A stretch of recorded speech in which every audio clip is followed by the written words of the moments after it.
Lorenzo, I want to talk to you about an idea that actually became first aware of 10 years ago. I met this guy. He was a marketer, and he said, hey, I'm going to be traveling through Michigan. I'd love to hang out with you. He actually came and spent like a weekend with me. I didn't even know him that well, but it was quite a surprising experience. But we got to like really get to know each other.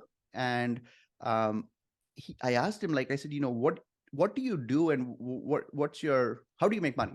He says Mhm, his specialty is joint ventures. And I was like, what the hell is a joint venture? mhm, So he explained to me uh, a project that he had done where he made like $50,000. And I said, what is this? How do you do this? So he said his client was a company that sold musical instruments. And what he did was he found the largest homeschooling institution in America. So this concept of homeschooling is where parents don't send their children to school and they teach them at home. So you sign up for it. I'm not sure how it works, but there's a company and they basically will send you all the books, all the training material. They'll train the parents on how to teach their kids, assignments, evaluations, all of that. But parents also want their kids to have skills outside of education. And so his thought was that, wait a minute, these musical instruments should be promoted by this homeschooling company, mhm, and there should be an affiliate structure, because this musical mhm. instrument company, like had no way of accessing that huge database.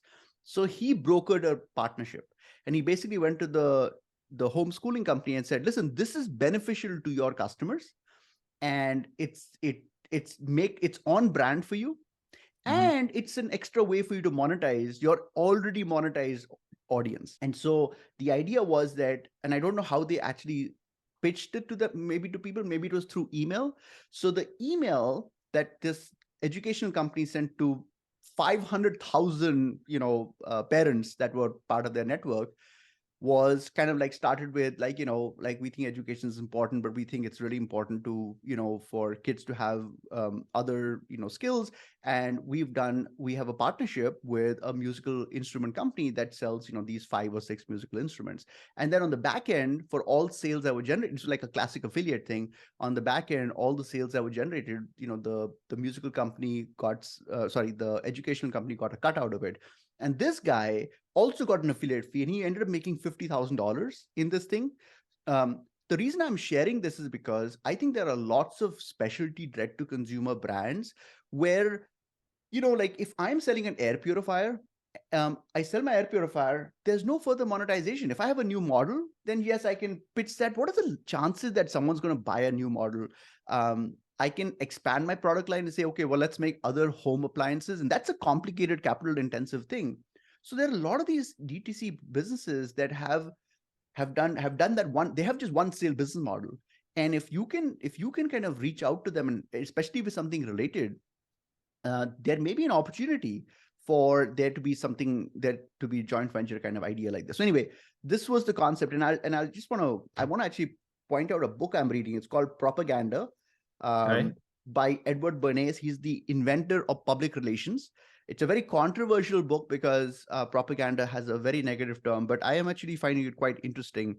But Edward Bernays actually was the master of figuring out adjacent industries that he could Nice. use. So, for example, like if he is working for a luggage company, he would actually build a relationship with the shipping company. This is, of course, a 75, 80-year-old book, maybe a 100-year-old book. So he's talking about like cruise, shipping lines.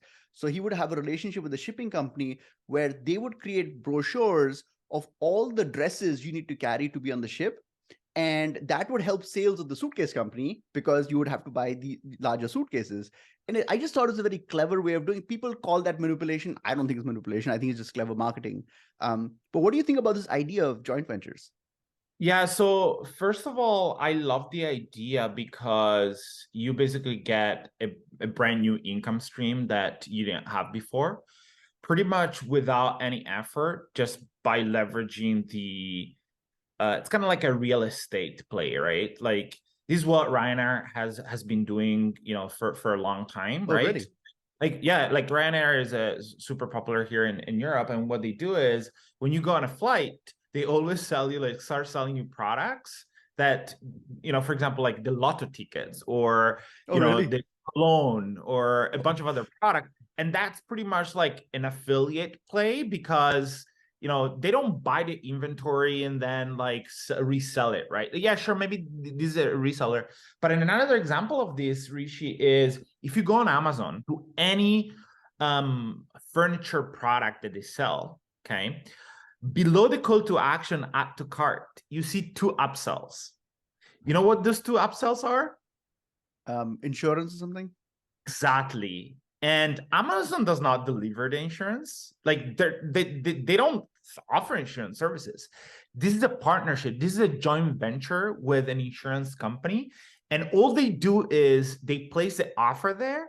If the user takes it and says, see, yes, I want to take the offer, Amazon is going to make a percentage of that offer. So it's like zero cost for Amazon, right? Zero fulfillment cost either, because they don't need to hold the product. But more important than that is the cash flow, right?